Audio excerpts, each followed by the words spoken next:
I'm the head of the law school, Victoria Riddler. So, onwards to discuss a little bit about Elena's achievements. Elena is a professor of law and political theory at the School of Law, Birkbeck College.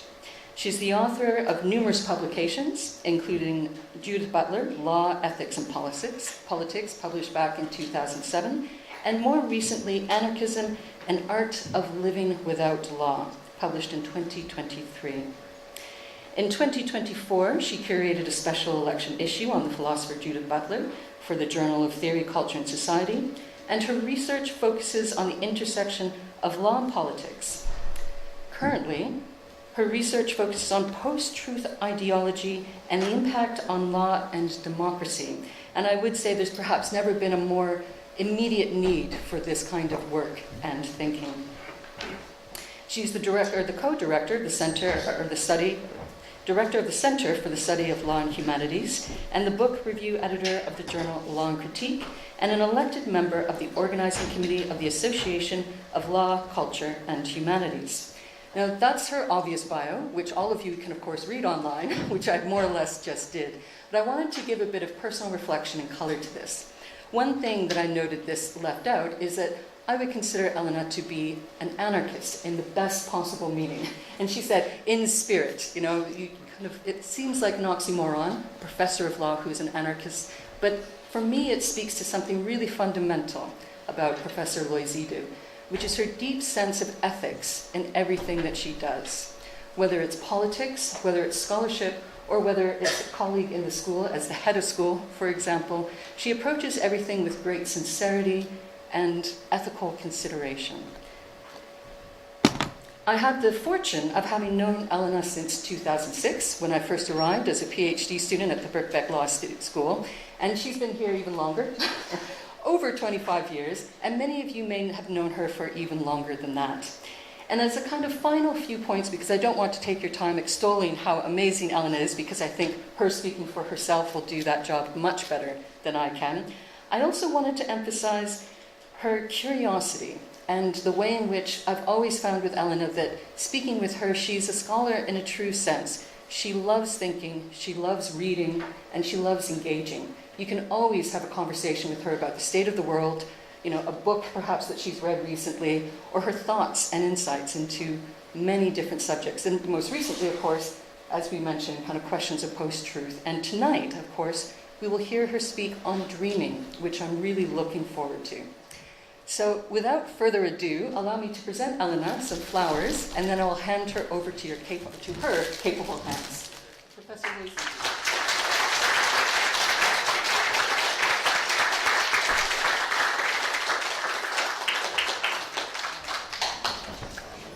I usually get quite emotional when, really nice, lovely thoughts are being sort of spoken about me. So Victoria, thank you very much for this lovely introduction. And thank you all for being here, friends, loved ones, students, people that we work together, and all these sections intersect. And I'm really, really, really honored for having you here.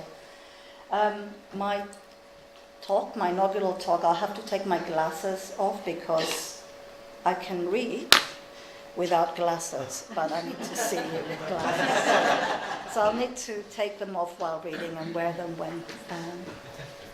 when we get back to questions.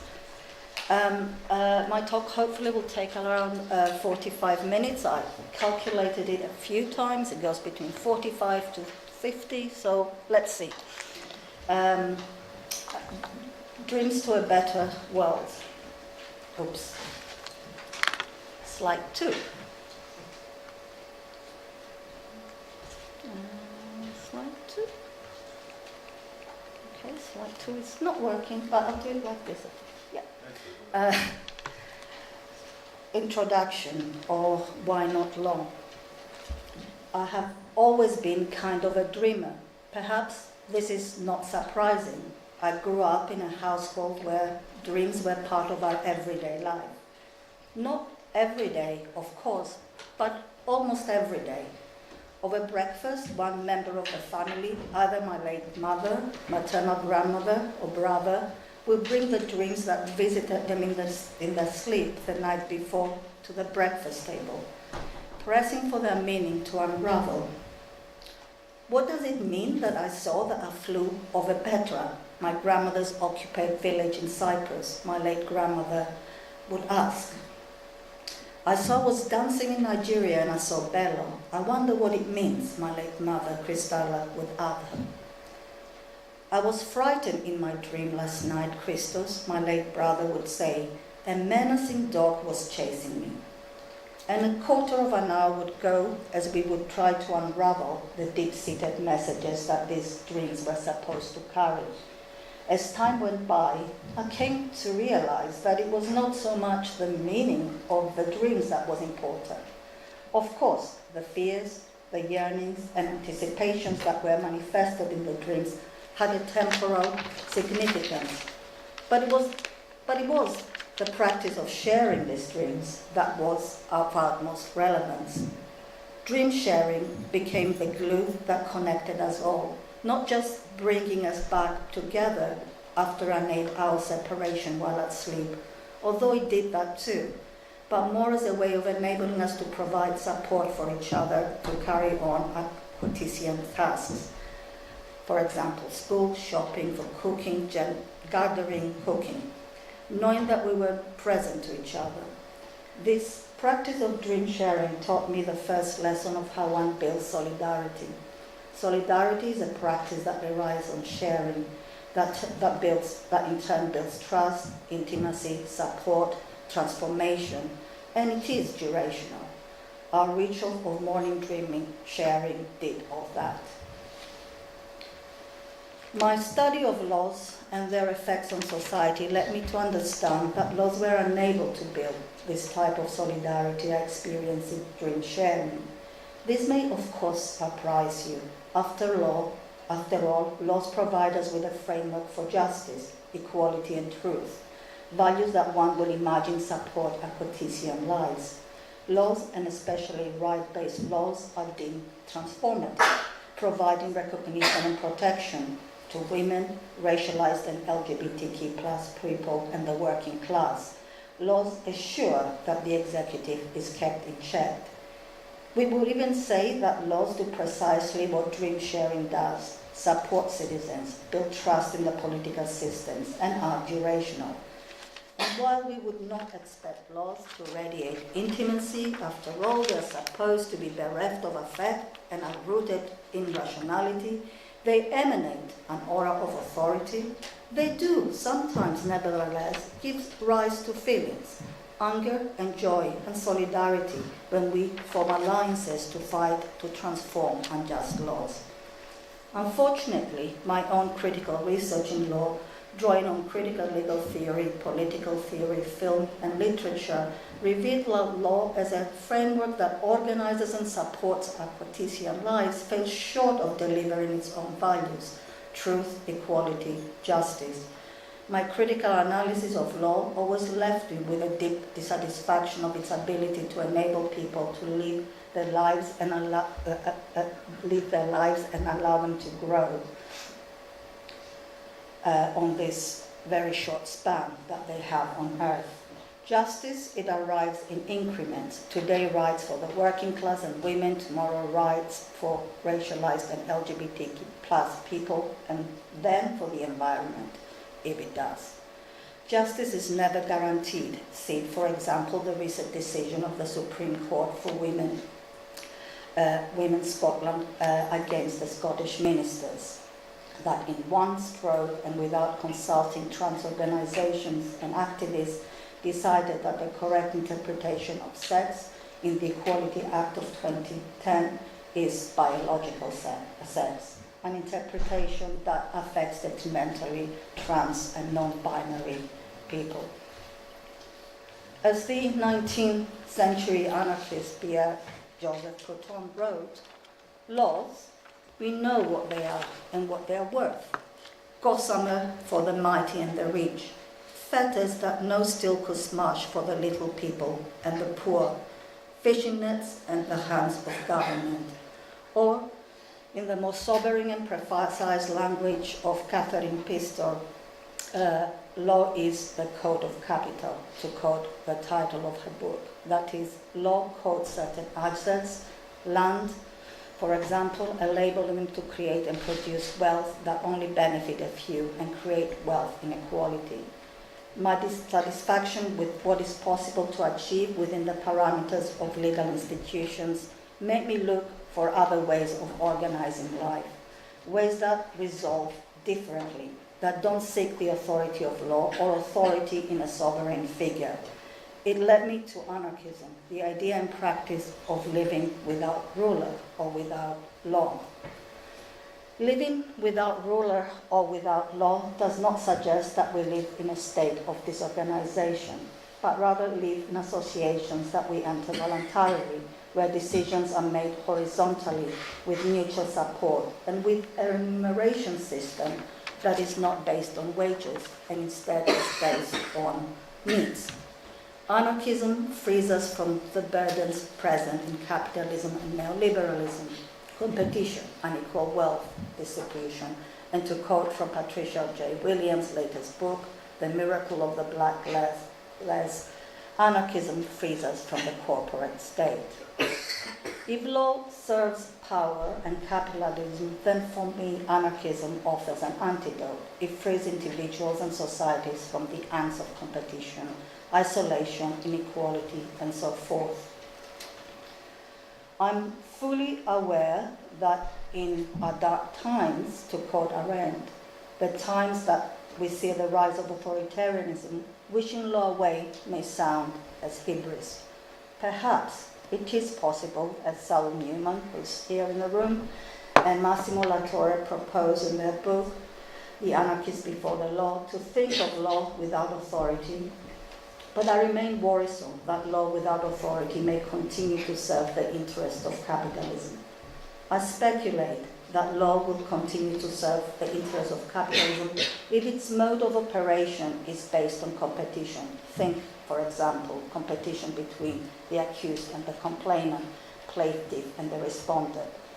This mode of operation mimics the logic of competition and trends in the code of capital.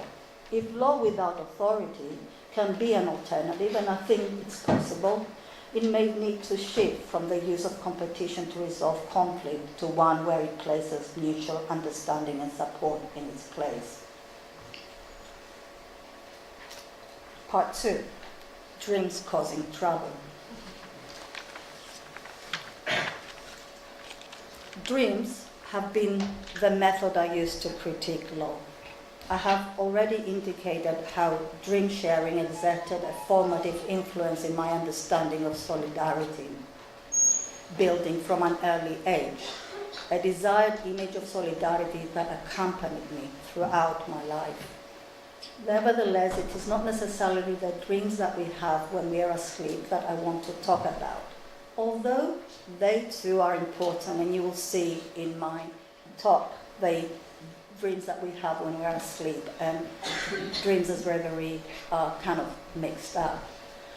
Nevertheless, it is, yes, I've said that. It is rather dreams as reverie, dreams of pleasant thoughts, of being able to dream to a better world. It's the dreams that we have when we take a break, take a breath, when the demands of our quotidian lives are put to rest and our imagination unravels. I know that for me those moments have become quite rare, perhaps for you too. The accelerated rhythms of capitalism and the restrictions imposed by states that look more and more like corporations have turned our night dreams into nightmares and are gradually occupying our daydreams, gradually robbing us of moments in which we can't become lost in reverie. But these moments still do exist, no matter how corseting our times can be, no matter how infrequent daydreaming may be. Our ability to have the occasional daydream, or volitionally share our nightmares with friends, family, or our therapists, are a sign that we have not yet been fully captured by the claws of the corporate state.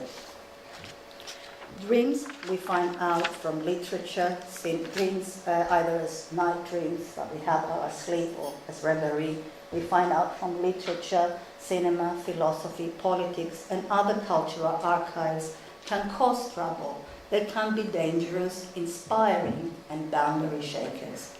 And I'm using kind of here 3 instances where dreams are dangerous, inspiring, and boundary shakers. One from literature, one from an event that took place, and one from philosophy. Dreams are dangerous, as we find out from the Albanian writer Ismail Katare.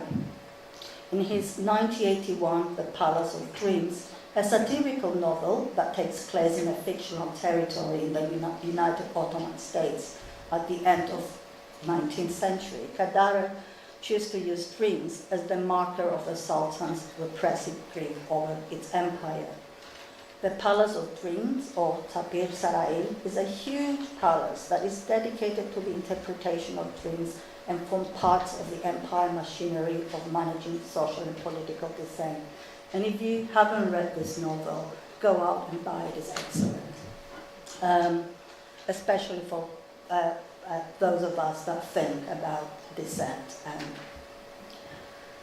Dreams are selected, categorized, and interpreted. The most important dreams, the master dreams, are used to enable decision making.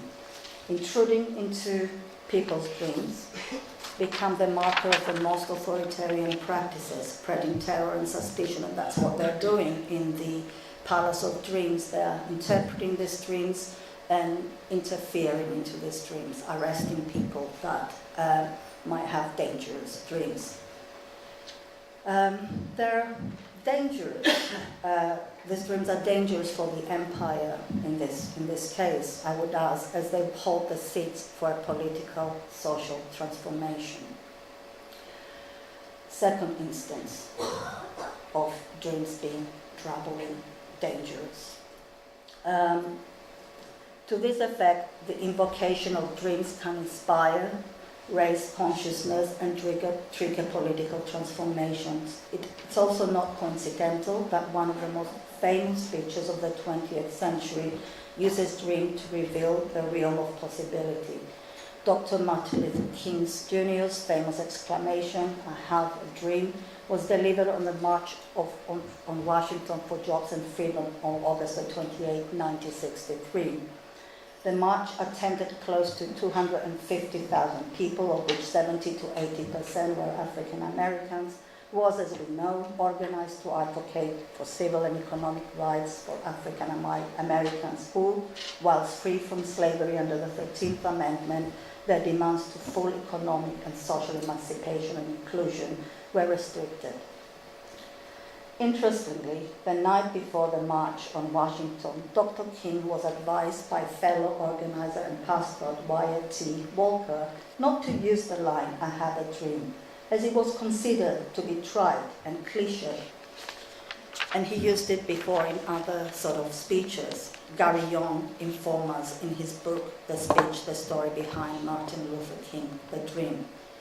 But we know today that this phrase, "I have a dream," has triggered the political imagination across the globe time and time again, and continues to be invoked by protesters and activists striving for change. It was spotted in posters held by protesters in Tiananmen Square, and apologies, I couldn't actually find any images of those posters. And as Gary Young writes, it was also features on the wall Israel has built around the parts of West Bank with the extension, "I have a dream." This is not part of that dream. And there's some other images that I found, one in London and one in Sydney, of this kind of invocation, "I have a dream." But dreams invoked metaphorically either by, as Ismail Katare did in The Palace of Dreams, or as Martin Luther King Jr. did in his Washington speech, seem to have the potential of causing trouble. In The Palace of Dreams, we find out that it's precisely because sleeping dreams are thought to be carrying information about dissent that authorities need to interpret them, evaluate them, so as to use them to quash dissent. Dr. Martin Luther King Jr.'s I Have a Dream speech inspires, unites, strengthens African Americans for the struggle for economic and social justice. Put differently, the signified dream acts as a critique of the status quo, as well as an inspiration to a better world because it connects with those that live and sense injustice, intrusion, inequality. Instance 3. Instance 3 is from a philosophy. Dreams also bothered none other than René Descartes in the 17th century throughout his discourse on method and meditation. In particular, dreams caused trouble for Descartes, delimiting the mind and body. Descartes, regarded as the father of modern philosophy, understood men as being constituted by two different entities, mind and body. While both mind and body are necessary for all of us to function, Descartes considered the mind and its ability to reason and doubt, as I think it's generally known, superior to that of the body. Descartes begins the first meditation, as Judy Butler writes in their essay, How Can I Deny That These Hands and This Body is Mine?, attempting to shake off all beliefs that he had held prior to the meditation. He primarily wishes to deny knowledge derived from the senses. Butler's essay exposes the impossibility of separating mind and body. Butler points out that multiple scenes of this meditation bring the body, even if it's to doubt it, in, which clearly reveals that Descartes is unable to exclude the body and senses in the production of knowledge. I have offered a longer analysis of Butler's essay in my book, Judith Butler, Ethics, Law and Politics, so I'll refrain from repeating it here. Instead, I would like to focus on Descartes' dreams. The invocation of dreams, as Foucault argued, and enables in his essay, My Body, This Paper, This Fire, which is an excellent essay and should be read much more than it is read, enabled Descartes to create a differentiation between madness and dreams. So I think the important sort of contribution by Foucault on this Descartes meditation is that Descartes needs dreams in his meditation because they help him to separate insanity from reality. And this is how Descartes talks first about the insane and how then he goes on to talk about dreams. Insane minds, Descartes writes, are so troubled and clouded by the black vapors of the bile that they constantly assert that they are kings when they are poor, that they are wearing gold and purple when they are quite naked, and imagine that they are peaches or that they have a body of glass. The insane are described as being governed, very obviously, not by their minds or reason, but by illusion. But soon after this description that Descartes provides, he starts kind of thinking about, okay, where do we situate dreams? And apparently the Descartes used to have a lot of dreams and they caused him trouble. And there's another conversation about Descartes' dreams, and Freud had been asked to analyze them later on, but I'm not going to bore you about that. It was something that I found exciting when I was writing this. So Descartes has this problem with where do we situate dreams? In dreams we have illusions or images that are not necessarily much reality. He notes that in our dreams we are visited by images such as those that the insane have in their daytime. The permutations of questions and answers that he goes through to resolve that the images that we receive while asleep stem from reality are far too funny. And apologies, it's, the permutations of those questions can be found in the slide here. He goes on to sort of say, basically it tries to say that, yeah, the dreams that we have images from reality, even if they are distorted, and that he's not insane. All right, that's kind of his main aim, to prove that he's not insane. The lessons we learn by reading critically this meditation is that Descartes is unable to keep the boundary between mind and body, as the body constantly interrupts the meditation, as Butler so succinctly traces, and that dreams serve to differentiate reality from insanity, as Foucault suggested. But, and this is kind of my thinking about dreams, but if dreams find themselves in this in-between space that Foucault suggests, differentiating, then as much as they function to separate reality from insanity, they must also operate in the opposite direction. They check the claims that reality makes. Dreams function also as a checker to reality. They ask the question, does reality measure up to what it is saying it's doing? Dreams as reverie, the dreams that steer our imagination, also function as checkers of reality. But such reveries can come in various forms, not as just daydreaming. They can come in other forms. They can originate in poems, art, music, films. And as the French philosopher Gaston Bachelard points out in The Poetics of Reverie, a poetic image can be the seed of a world, the seed of a universe imagined out of a poet's reverie. And while by now you know that poet I am not, the seed of dreams to a better world has been implanted in my thinking and imagination from my primary school years in Cyprus via the poem by the poet Yannis Ritsos, also a Greek communist and an active member in the resistance during World War II.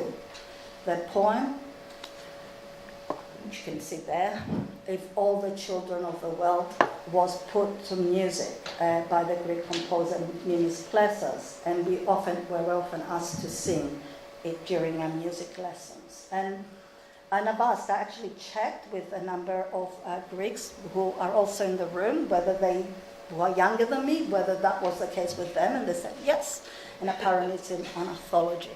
Right, so this is a song that we used to sing. The poem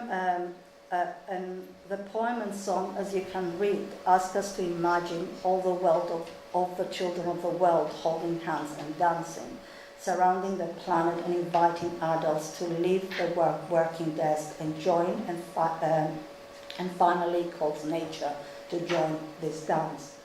This was my reverie, a world where we could all be equal, free and in unity. At least this is what this planetary dance symbolized. To live temporarily, work, break away from the chains of relentless labor, and begin thinking, imagining how we can build a better world. The dance and embracing the planet became to me my dream to a better world. I was at the same time traveling between Cyprus and Nigeria, where my late father Louisos used to work, and my family used to live. I used to measure this reverie against the inequality, economic, social, and political, that I was witnessing in Nigeria, but also Cyprus. The post-1974 years, that is the years past the invasion and occupation by Turkey of the Republic of Cyprus, were traumatic. Internally displaced people, including my maternal grandmother, were constantly yearning for the return to their homes. Most of that generation subsequently passed away without returning. So the dream of unity, equality, freedom that the poem captured were the markers for me, for my own better world. The most difficult question, of course, was how to bring such a world into being. Obviously, the poem suggests that we need one another. We need solidarity. Such a dream cannot be willed into being by a singular individual, and it shouldn't, as that would be a dictatorship. The poem, my childhood reverie that stuck with me throughout time, also envisages that unity and equality can only be achieved if we embrace difference, and if our goal is peace. the poem, of course, is naive. When we look at the wars, deaths, injuries, starvation in Palestine, Ukraine, Sudan, and so many other war zones, we may consider that the aspirations and the imagery that the poem conveys belong to some bygone times. But the poem was written in a naive style deliberately, as it was meant to trigger the imagination of school children, to provide them precisely of a different imaginary. And I think it's important to note that Ritsos wrote a lot of poems about children and who he considered as being mostly affected by wars and capitalism, and saw children as the vanguard of transformation. And despite the fact that this song might be naive and simplistic, it provides us, I think, with a different imaginary of protest, a protest that is not directed, it is not against something, but one, and I think this is significant, a different use of the word protest, one that demonstrates how things could be with children at the vanguard of this transformation. And what I mean, taking into account children as in a future development of this world. I turn to reading, writing, teaching to figure out how we can turn a world of inequality, injustice and suffering to a better world. This reverie, thrown from the seeds of the school year's poem, became my yardstick, but somehow a method. Judith Butler writes that a method must be repeatable, and this dream to a better world, this reverie, is what I find repeated in my work, and I was really surprised. I wrote the abstract without looking at my work. I knew that I had a couple of pieces with the word dream in the title, but when I looked back at all my work, the word dreams appears in every single one of them. So it was, so it is a method. It is a method.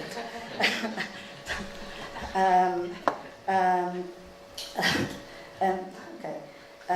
So, let me explain then how this dream to a better world repeats itself in my work. And I'll start with disobedience, move on to Judith Butler, and finally to anarchism, and hopefully I won't take too. The method, dreams to a better world. I have already discussed my discontent with law, as law turned out not to be an apparatus that could deliver equality and justice and truth. I began looking into ways in which we articulate our discontent with law and society, and to wonder what the best way might be to reach our dreams to a better world. My discontent with law directed me to figures, cultural and political instances in which a dream to a better world was articulated. Disobedient and anomic characters became my research subjects and companions. I have chosen to talk about 3 instances of disobedience, which I will talk in a second, but I wanted to let you know also that at the backdrop of these instances is kind of my critique of Hannah Arendt's understanding of politics. There's lots, Hannah Arendt, the very important political philosopher of the 20th century, understood politics in a very important way as plurality, as people coming together to contest and deliberate about what is common. And this formulation of politics as people in plurality acting together has visibility, public and collectivity at its kind of focus. And while I think it's a very important definition of politics, I think it might leave out certain things, and what it might leave out is acts that within her definition with other would be considered criminal or private, but they might actually hold the seeds or demands to a better world, even if they're done by individuals, all right? Even if they're done by individuals, even they're acted by individuals. And I think this is what kind of worried me with the definition. I don't reject it, I just want it to be expanded. So one of my first essays appears in Law's Moving Image, so here, an edited collection edited by Les Moran and Sandonian Christie and myself, and it's called Rebel Without a Cause. In the essay, I turn to Nicholas Ray's 1955 film, Rebel Without a Cause. Culture, as Maria Ristorino writes in Law, Psychoanalysis and Society, displays how individual and collective lives are organized. I would add that it also reveals culture and holds our demands for a different organization of lives, and I hope she doesn't disagree with me. Rebel Without a Cause takes place in the mid-50s US in a Los Angeles suburb. The director, Nicholas Ray, and the scriptwriter, Stuart Stern, set out to portray the life of the American teenager at the time. The story is organized around Jim Stark, played by James Dean, who is new in the suburb where the film takes place. His parents moved him there after he was involved in a violent incident with another boy, in the hope that he will conform and lose his rebellious streak to make a step to the right direction. Nevertheless, Jim soon manages to get into trouble, and the essay reads Jim Stark's acts against the grain of literature that appeared in the 1950s in criminology, sociology, cultural theory, and politics that commonly describe such acts as either delinquent or apolitical.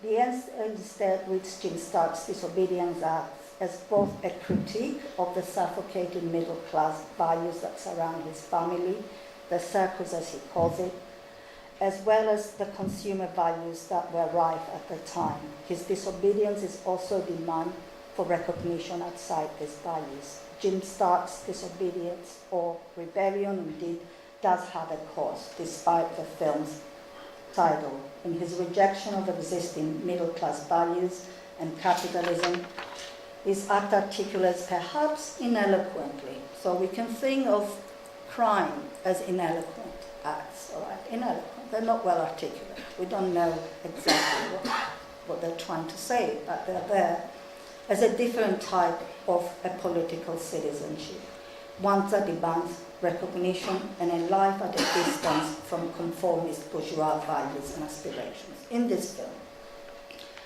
the question of private acts as political demands and effectively a translation of disobedient acts into reverie is the second instance that I use disobedience, or I think about disobedience, have preoccupied my research across decades. In my edited collection,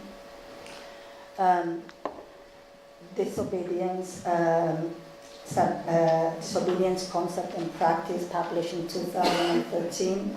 My essay, Disobedience Subjectively Speaking, critiques the political philosopher Hannah Arendt for her narrow understanding of civil disobedience. Arendt foregrounds her understanding of civil disobedience by differentiating between the criminal and the civil disobedient actor.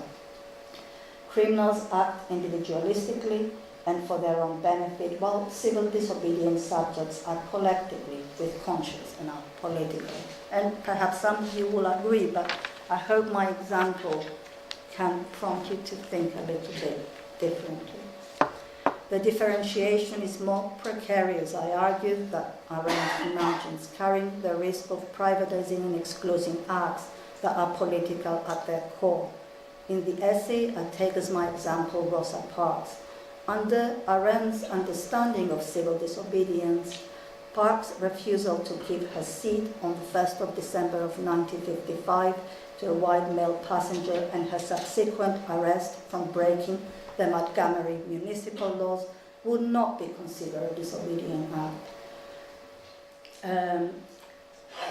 It would be considered a criminal act or a private act. In fact, some people suggested that Rosa Parks did not move because she was tired.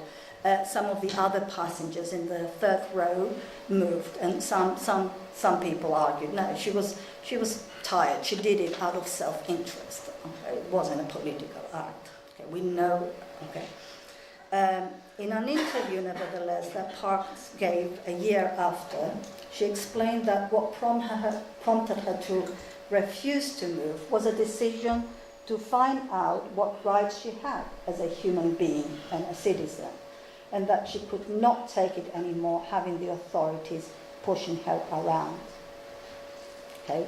If we left this act as a criminal act, then we would have to think about how this criminal act sparked the bus boycott movement that it did afterwards.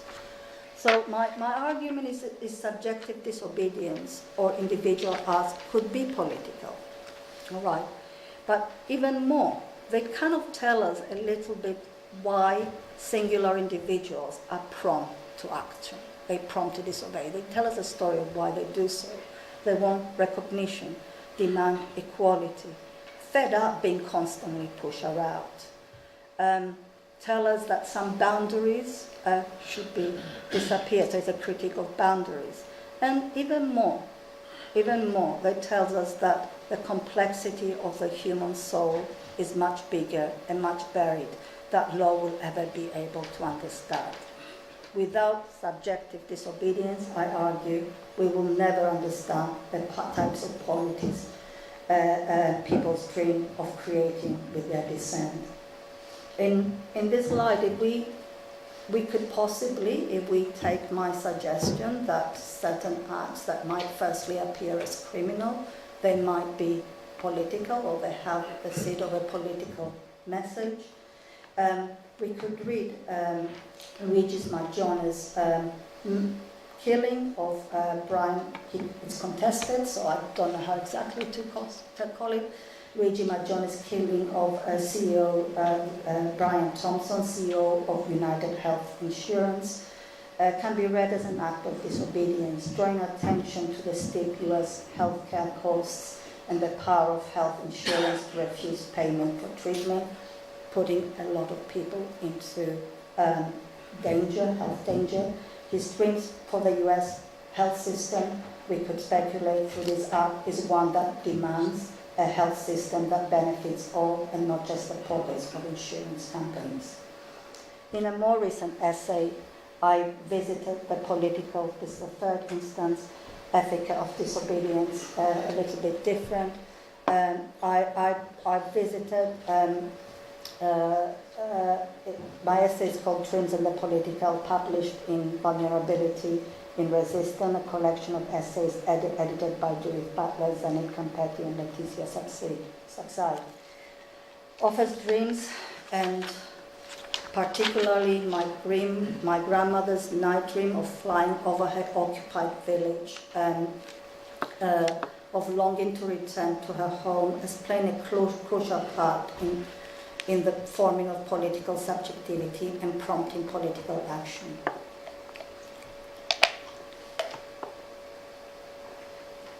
I did mention at the start of the paper about my grandmother's dream of, which she had very often, of seeing herself flying over her village. And the official story, okay, the formal story, is that she couldn't fly over her village, or she couldn't even visit her village. It was occupied. So such dreams, I argue, which political theory may place in the realm of the private, in the bedroom, allow ascension, the flight of the soul, and the expressions of one's very being above the form, which here takes the form of the political institutions, politics, and institution of justice. It allows one to deform the formal story of the authority. And deformation, like dissent, is deeply political. It raises the body, and the raising of the body is dangerous. The raising of the body deforms the official account of oneself, contests it and rewrites it. And this raising may be seen in dreaming, in poetry, and elsewhere as well.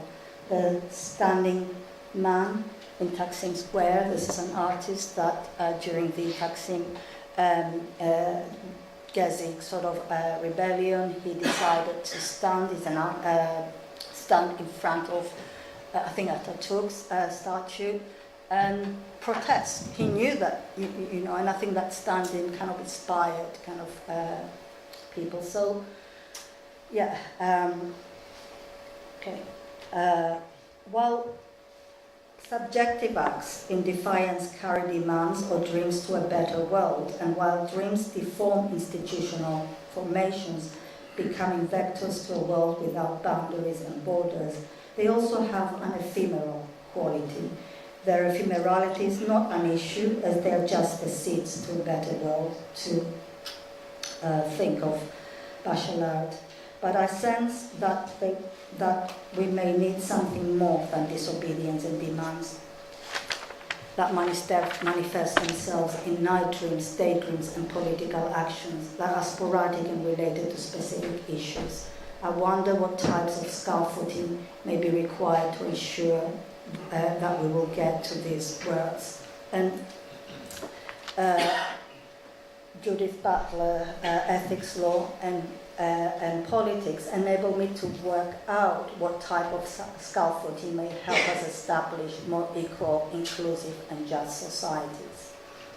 In Butler's philosophical rigor and imagination offer me a way of thinking about how this dream to a better world can be scaffolded. I have learned, and I wrote the book primarily also to read and learn philosophy. So thank you, Judith Butler.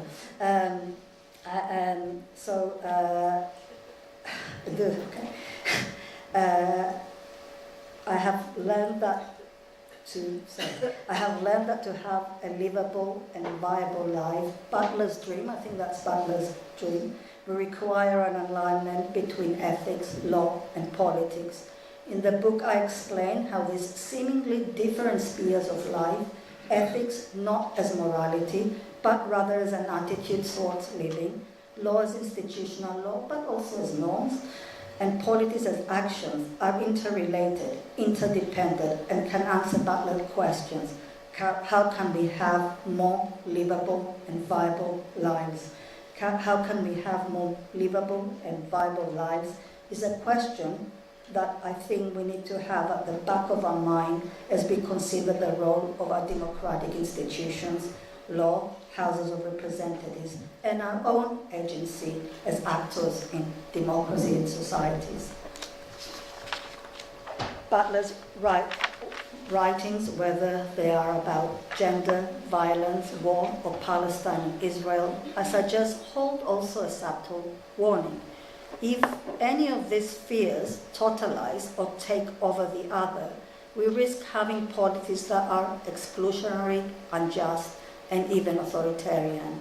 I think it is not difficult to see how when politics take over ethics or legal decisions, risk at endangering and destroying life, restricting the possibility of livable and viable lives. For example, the International Court of Justice on the 28th of March 2024 ordered Israel to ensure basic food supplies without delay. We know that is today adequate humanitarian aid is not reaching Gaza, causing famine, starvation, genocide. Political and economic interests in this case take over legal orders and ethical demands for support with devastating consequences. When politics take over, ignore international institutional orders and the ethical required to support those that are in need, it is obvious that we're heading into dark authoritarianisms. There are many examples that we could use, but I think this is the most the most powerful we have, powerful is the wrong word, but it's the more prescient that we have now. Butler's insistence of recognizing the interrelation of the spheres and the need to be working in alignment, along with the understanding that as human subjects we are not bounded, we're not autonomous, we're not invulnerable, but rather interdependent, vulnerable, reminded me or came close to the dream to a better world by Yanis Ritsos, I shared with you earlier. If we are to build a world that it is not exclusionary with the principles of justice and equality in constant operation, then we need to distance ourselves from our received ideas of sovereignty, exclusion, profit, and invulnerability. I think Judith Butler's dream of a better world, or to a better world, is the best dream that we can have within the parameters of the political frameworks and institutions we have in representative democracies. Their critique offers an alternative by urging that our existing democratic institutions place non-violence, interdependence, vulnerability, and just law as scaffolds to livable and viable life. My dream, the dream that Ritsos places as a seed for a better world in his poem, is one that somehow leaves law aside. It does not mention law, at least, and this omission could be completely coincidental. Why frighten little kids with the wrath of law, and when you're trying to transmit an image of another world being possible, especially? Well, whatever the reason, it triggered my own imagination to investigate whether there was a different way of bringing this dream into being, and anarchism became my scaffolding to a better world. I think there's a song called Staircase to Heaven, and this line reminded me, and I apologize. Anarchism, an art of living without law, draws mainly, but not exclusively, on classical anarchist thinkers, Pierre Proudhon, Peter Kropotkin, Emma Goldman, and suggests that it is possible to have better worlds that put equality, social, political, and economic, justice and inclusivity at their center, and do away with the idea of law and ultimately authority. In the place of authority, we found voluntarily entrance to an association, horizontal decision-making. In the place of capitalist ownership and economic exclusion, we find a call to the abolition of private property. In the place of wage slavery, we find remuneration according to need. And finally, in the place of competition, we find mutual aid. Central to their thinking, of course, was the abolition of the state as a machinery of organizing our lives. The abolition of the state was, of course, envisaged to come about after a revolution. Kropotkin tells us as much in The Conquest of Bread. And as Marshall suggests, Kropotkin was confident that the dispossessed factory workers, farmers, artisans would destroy the state and establish associations that are guided by mutual aid. The anarchist dream, based on these ideas and the premise that the major ethical practice in a human, animal, and natural world is built on mutual aid and not on competition, as Darwin's interpreters suggested, offer us both a critique of capitalism and an alternative, with guidance as to what we need to take into consideration and moving towards a better world. As I argue in the book, law and institutional law are not necessary components for having this better world. But we need other things. We need fearless speech, the courage to speak the truth. We need love that, besides being not possessive, also allows ambivalence.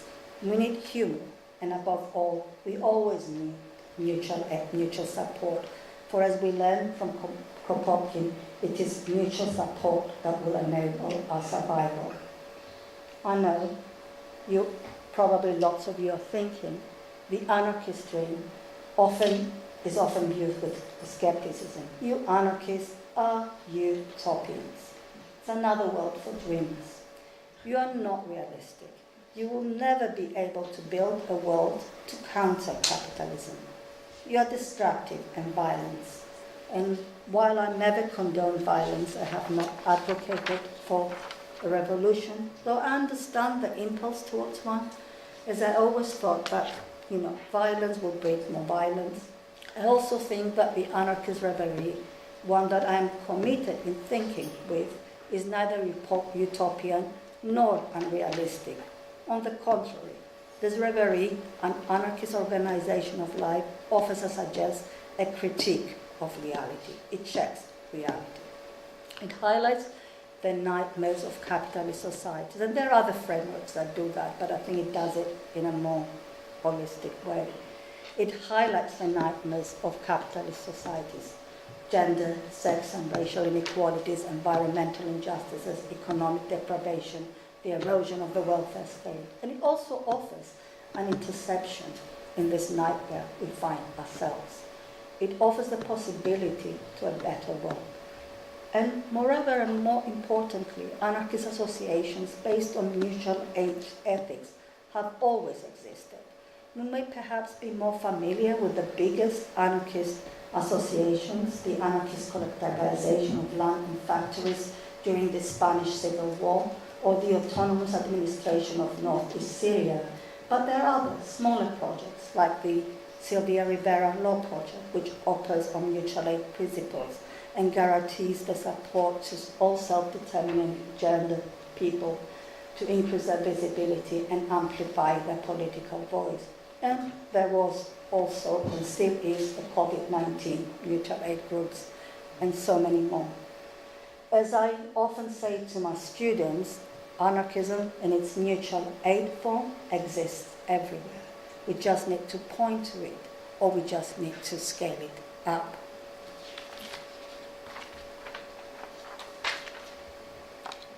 Conclusion.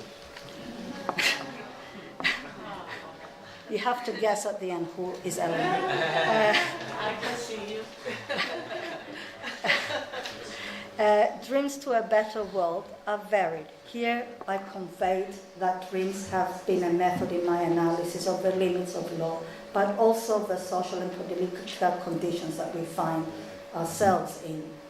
The proposition two, somewhat, I'm really bad with grammar, but this was not a grammatical error. Dreams to a better world meant to bring to the fore the directional aspects of dreams without wanting to suggest that there is a template that fits all. Dreams as a method to a better world, my reverie, it is a dream within a nightmare at the moment, to paraphrase Allan Poe's poem, A Dream Within a Dream. But I keep reminding myself, nevertheless, that such dreams have always enabled me to check received knowledge, to question given truths and reality. And unlike the Techno Brothers and the current US government and evangelical Christians who, as Naomi Klein and Astor Taylor tell us in a recent article, the rise and the end of fascism, who dream to exit of this world and create one for the few. Neither my primary school dream or poem, nor my anarchist reverie desire an exit from this world.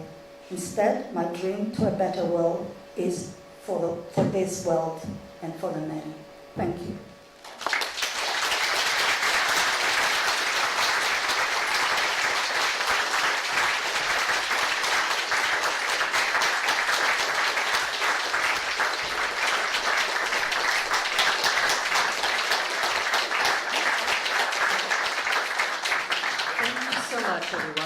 We're going to give a few minutes over for you to ask questions of Elena. We will probably take 2 questions at a time because we're anxious, of course, to get to that wine reception.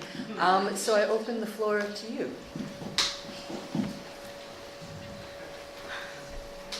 Hi, Elena. Thank you for the great talk. I'm just wondering if you... Thank you for the wonderful talk. So, what exactly is your objection to the law? I'm just wondering whether you feel that anarchism is completely, or rather the law is completely irreconcilable with anarchism. And also, perhaps you could explain that slanderous allegation made by my book at the start, where you said that our kind of legal institutionalism or notion of law without authority would lead to... It was a provocation, so it was a provocation. Great. And is there another question? We'll take one down here. Oh, and I think we'll wait for the mic so everybody can hear you. Thank you, Elena. I'm super interested and intrigued with your cross-reading of dreams and law, and very much interested in your engagement with Descartes. And how we see in our dreams, the things that we see in our dreams are representations or distortions of the reality.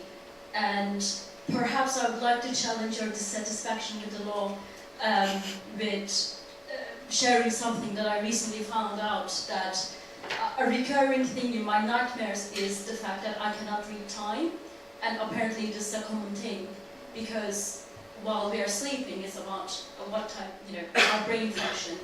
So, given that time is a capitalist ordering, concept, perhaps our dreams have a law that actually challenges the capitalist law that made you dissatisfied with the law itself. So I just wanted to share this anecdote with you, and also to ask, is it possible to escape law?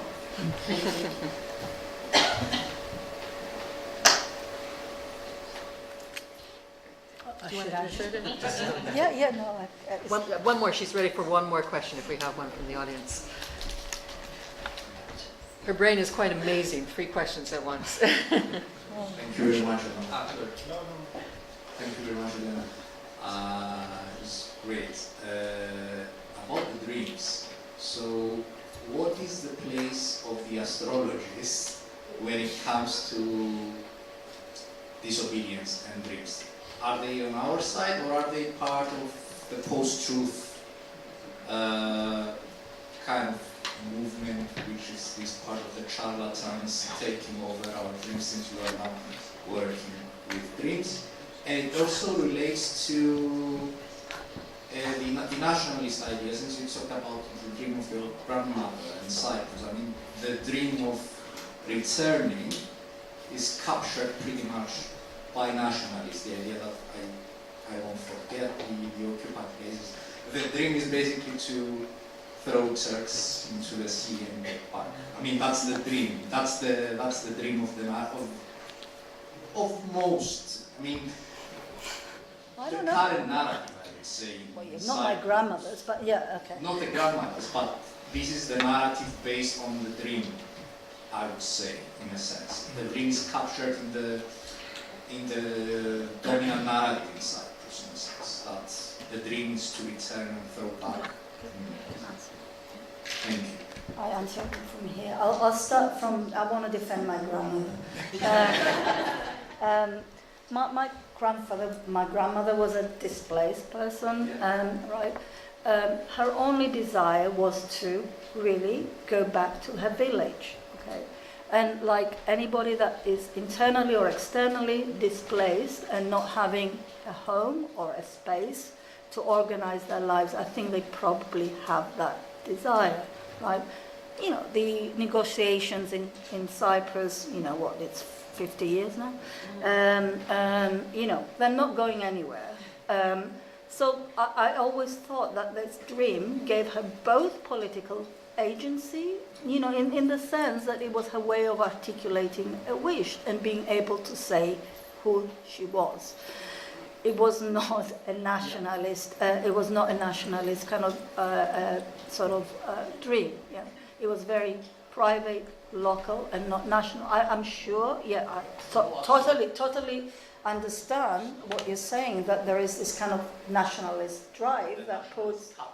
Yeah, that capture these dreams and kind of turn them into a political. But my grandmother's experience of Turkish Cypriots was that they were living together, they were sharing, they were next to each other. So it wasn't the national. And if she was living now, she would say, "What is this?"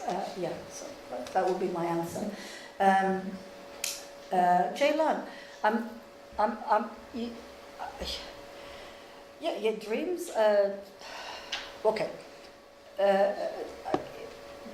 Might need a friend here that I can phone a friend that is a psychoanalysis. Of course, there is some sort of law, but I'm talking always in particular about institutional laws. Okay? But that's not an escape. But part of your answer, your dream is offering us a critique of what is happening in reality. And actually, what was interesting at this was he was a historian and actually a lawyer, Leroy, that was asked Sigmund Freud to interpret Descartes' dreams, because Descartes had a lot of dreams, and Leroy wanted to include them in his in his book on Descartes. And I thought it was interesting how Freud kind of responded. Well, first question is, okay, I can kind of say some of the symbolic things that I can see here, which relate, as we know, to all the questions and problems that Descartes had in his daily life with philosophy. Okay, that was one answer. But I cannot reach his unconscious because he's dead.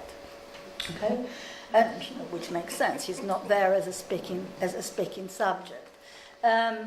So of course there are other type of laws, but I always, I think, talk about institutional laws and norms, and I think I leave it there. Yeah, that could cross culture. What's my problem with law? Is that the gist of the question? I just think okay. What's my problem with law? My problem with law is that it always comes late. It can always become extremely tied up in legalistic arguments and literary interpretations, as we've seen with the Women of Scotland sort of decision. The first kind of page of the decision is all about how we interpret laws, to the exclusion of considering the effects of law, even if they're even the most. So that's one thing. So the legalism of the law that doesn't sort of follow the demands of people or the plurality of people and minorities is one of my problems. That law is accessed by mostly those that are in power, and thirdly, as I teach criminal law, and kind of a lot of my cases are about crimes that take place, and you can see that most of the times the voice of the defendant is not heard, or the victim for that matter. So I have a problem with law because it is a framework and a template that is too narrow to capture and explain why people come into conflict. So I think there might be better models to resolve conflict than a legal model. Those models might not necessarily be able to check power if we stay with this kind of representative democracy framework, but I think they're better models, and we might need to unravel that. And competition is based on competition. You've got two parties that you're going to resolve their truth via competing truth. Why not unravel those sort of truths in a different way, in a mediative way? That would be my answer. That's my real issue with law. And it frames you. It frames you as a person in particular. It never empowered me. Great. All right, we already have a bit of a queue. So we have Marinos, then Oscar, and then the lady in the green. That would be three. And did you want to finish with this round? Or Yeah. So we'll finish with this round. So over to you, and we'll squeeze in. Well, there's two. There's somebody else before you, Maria. Mine is very small. We'll see how many questions can you take? in a round? I can take. Okay. So, Marinos, Oscar, Yeah. woman in green, back here in the front. So Marinos. I'll first abuse my position of holding this to say how moving it is to be with you here, because you are one of the first people I've met in this country, and you're the only one who has remained very faithful to your desire since then. It's very constant, and it's. But actually, that's the question. How do you do it? I want to say this specifically. We need to respect the tone of your how do you manage to transition from dream as a personal thing, and I'm not defending a rent here, I understand the point, to a common shared dream? So, I mean, we do it in the analyst, but that's not exactly what you mean.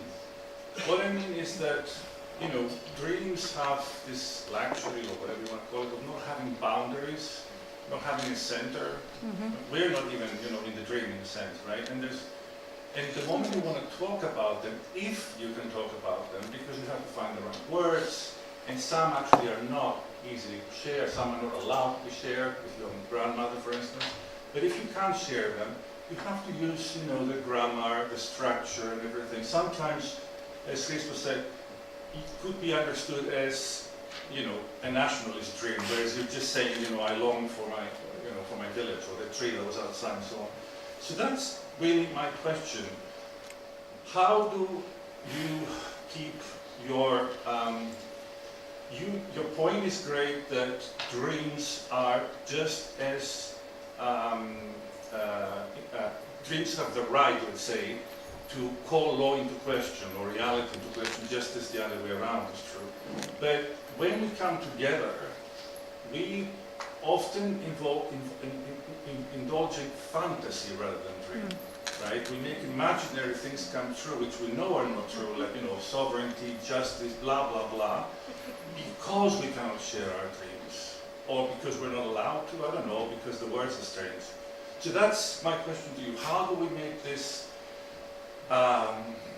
dream come true of sharing together dreams? Can we bring the, I'll get the mic, I'll bring the mic for a second, I'll bring the mic too. I'm not muted at all, there we go. I don't have a question, Elena, just a simple thank you. Thank you for being a wonderful colleague. Thank you for embodying the voice of your colleagues in the Board of Governors in the elegant way you did. And thank you for being a wonderful human being.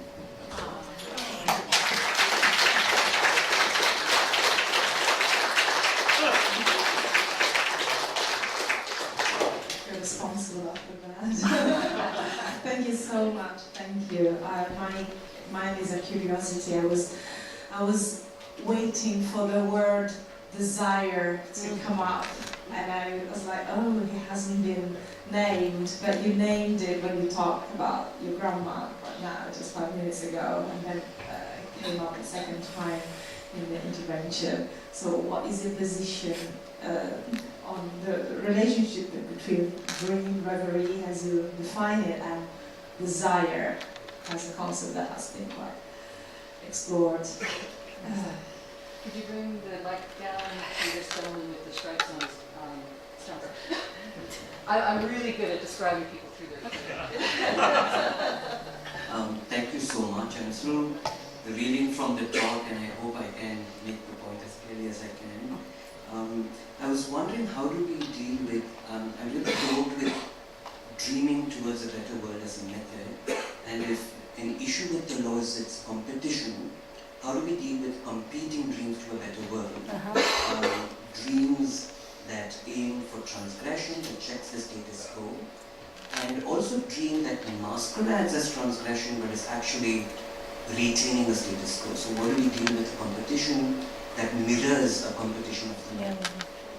And then the final question from our illustrious Maria. Oh, isn't that kind of? Always the last one. Why not?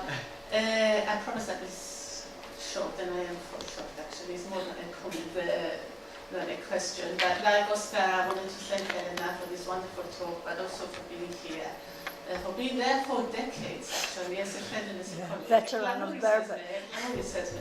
So it's been a beautiful talk. And if there's one tiny complaint and a comment I'm going to make about the talk, is that I think during the talk you gave too much credit to Judith Butler. And I want to say, this is all you. I know both the work of Judith Butler and your work, and this is all you. So Judith Butler gets enough credit. I think you should take the credit.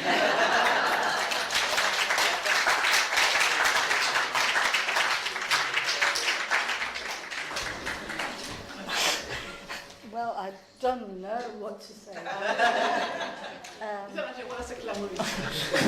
Very, very touched. I think, Maria and Oscar, thank you very much for your comments. I think, and maybe this would answer a little bit to Marino's question as well. When we think, I mean, I'm not one of those writers that write with other people. I find it very difficult. I'm kind of home, writing alone, and thinking alone, and I like going to listen into papers, and that's where I engage. Okay, so writing together might be one way of sharing our dreams, and it's a difficult task. I know activists get together and discuss things and share their dreams, share the scaffolding of building those dreams, and that we lots of us don't know, for the reasons that I started my paper by saying.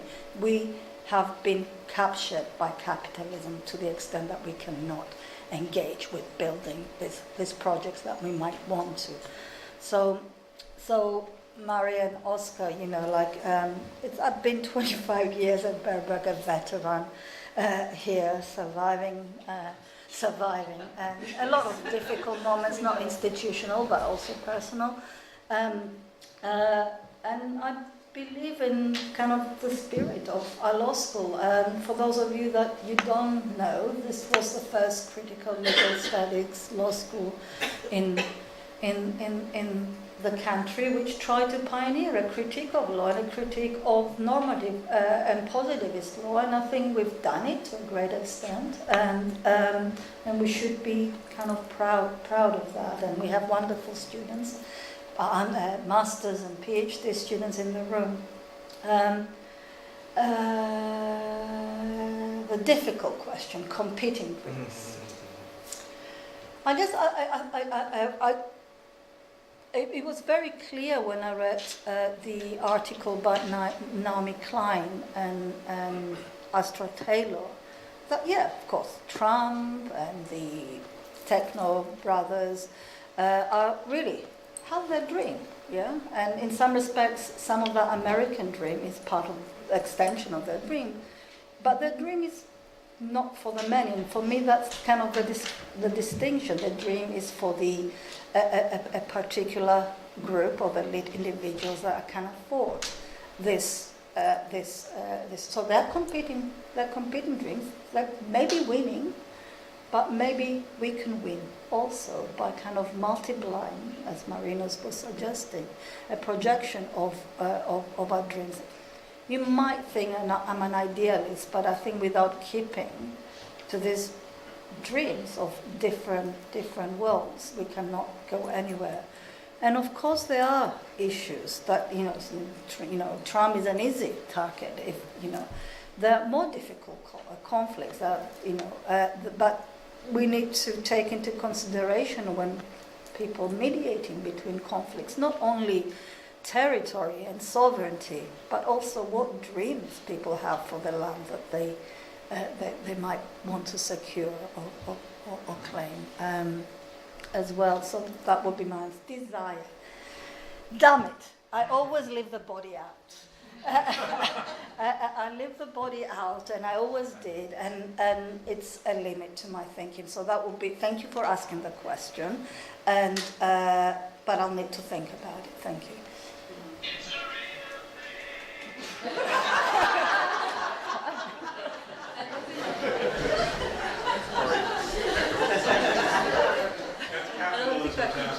Yeah.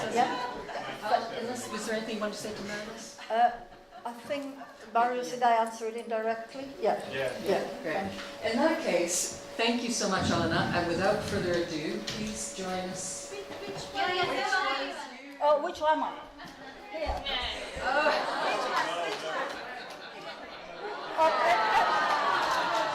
And this is important. And this is important. When I was 12, I was the tallest in my class.